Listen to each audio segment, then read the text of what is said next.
Hey, I'm Jess, your balloon bestie, and this week, in honor of my son's birthday, I'm going to be giving you the cheat sheet on how to build balloon structures.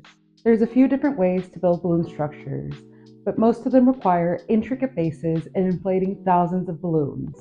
We're making this Godzilla structure on a budget by making a simple base that runs down the center of our structure. Doing this will make it so that we can attach different sized quads and shape our structure as we go, bypassing the intricacies of having to work with tiny balloons altogether.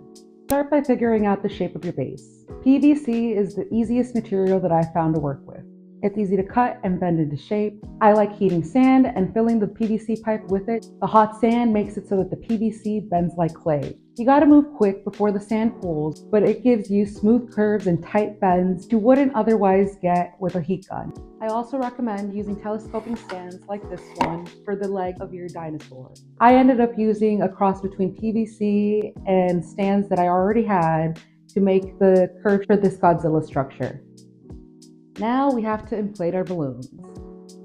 To build this 8-foot structure, I used about 40 12-inch balloons, about 150 10-inch balloons, and about 200 5-inch balloons. I inflated my 10-inch and 5-inch balloons to a variety of different sizes so that I could taper off in areas like the neck and the legs.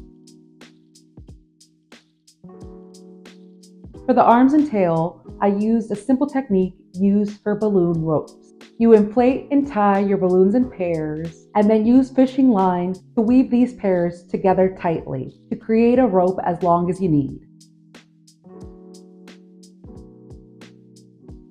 Use larger pairs at your base and progressively smaller pairs as you go to create a tapered look. Attach your limbs like arms and tail by using 360 balloons in a coordinating color. For the head, we need 2 white 5-inch balloons, about 50 5-inch black balloons, and a few 360 balloons. We're going to use the same balloon rope method to build up the shape of our dinosaur head. Inflate and tie in pairs and make a rope as long as you want your dinosaur head to be. I made a second rope that was slightly shorter and tied it to the top of the first rope to create a snout-like appearance. I used 3 balloon pairs and stuck them together using glue dots to create a lower jaw for the dinosaur face. This step can be skipped, but I wanted Godzilla's mouth to open so that you could see his teeth. I opted to show you guys an easier method by just cutting out the teeth from poster board. I then just glued on the teeth with glue dots. I also made the spikes on the dinosaur's back with poster board as well. You're going to inflate and tie a single 5-inch white balloon to your head about where you would think a dinosaur's eyeball would be. Draw a simple circle in black marker to give your eyeball a little more dimension. Then partially inflate a 360 balloon and twist it in half. You're going to tie this balloon over your white balloon to create eyelids. Changing the position of your eyelids changes the expression on your dinosaur's face. I want my dinosaur to look angry, so I tilted them up.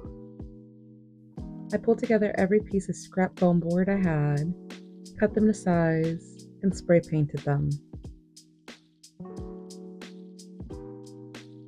I originally tried cutting vinyl squares and sticking them to the buildings, but they ended up looking very comic book-like, and if I was going for a superhero theme, that would have been fine. Since I was basing this Godzilla off of the newer movies, I ended up deciding to cut the squares out instead and lighting them from behind. I also made a custom Los Angeles road sign for my son using my Cricut machine.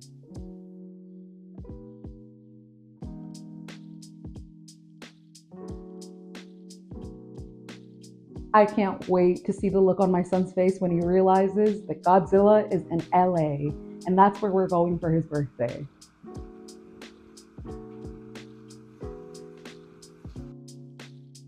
These are the kinds of moments that remind me why I love doing what I do.